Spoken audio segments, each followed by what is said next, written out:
A bizarre man, a bizarre boy finds an alien girl and mistreats her, but is he actually worse than her parent? Let's find out. Hello, my name is Melnibonean Menschklavier, and this is my review of Ogeha.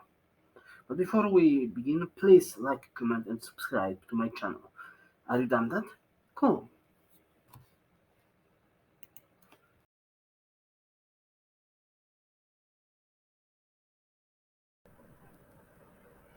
Ogeha is a Joisei manga that is manga aimed at adult women that was serialized in comic it between February 14, 2015 to August 17, 2016.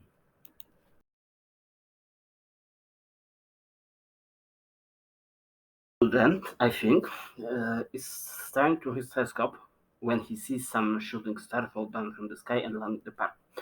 He goes to investigate and finds a bizarre butterfly harpy in some sort of transparent cocoon. He rips her out of the cocoon and takes her to his home. He then makes her essentially his pet with him at few occasions unintentionally hurting her, and she does not know where to cite him, and so the twisted relationship grows. Meanwhile, a pair of strange caterpillar-like aliens who are her parents are searching for Ogeha. They seem nice, but are they really?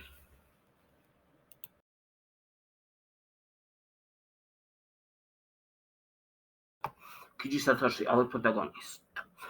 And with him, we run into problem with the manga. It is a character we, as an audience, are supposed to sympathize, but due to author's insistence on not displaying anything about his emotions, he comes off as Brent Halligan, great weaponized autist, which is not helped by him not being particularly nice to her early on. For example, in stabbing her to the point of her, what the darkness knows best, that is darkness. While his acts are more compassionate towards her later, we see him react to the possibility of her dying with I see. He is therefore quite unlikable. Ogeha, the title character. She is some sort of alien bag that resembles a young girl with butterfly wings and an insect-like abdomen. She was found by Kiji in a cocoon situated in a park, and some senators overturns to her and the two caterpillars, who I think are her parents, as tendrils of a cocoon in which she was has likely killed a hobo. She does not know the worst side of from what Kiji has taught her. She is also constantly hungry and is quite adorable in a creepy way, and is a major savior in grace for the manga.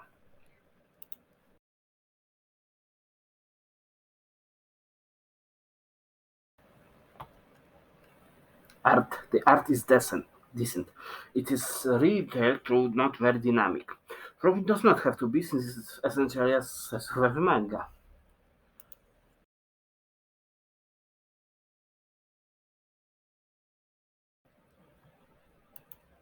So the caterpillar parents of Ogeha, who called her Inferno and somewhat disturbing for a shadowing, find her, and while she resists at first, she comes to with them once she remembers that Kiji essentially abducted her.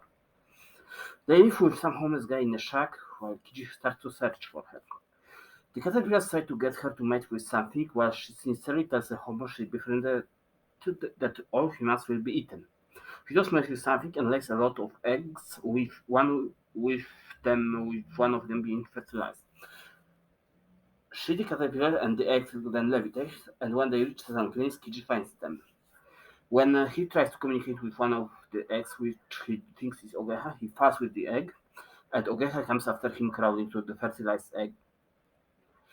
And while she crawls from the other side, she looks burnt, but it actually makes her metamorphose fully and be able to fly, something that she was unable to do through the entire manga. And she catches Kiji and lands him in some bushes. The caterpillars decide to vaporize him, but Ogeha does something, and they explode. And Kiji wakes up, and they come to Kiji's home later. The last chapter is an epilogue in which we see the later daily life of Ogeha and Kiji, and we see Ogeha proclaiming that she wants to lay Kiji's eggs. Well, that's creepy, and the manga ends there.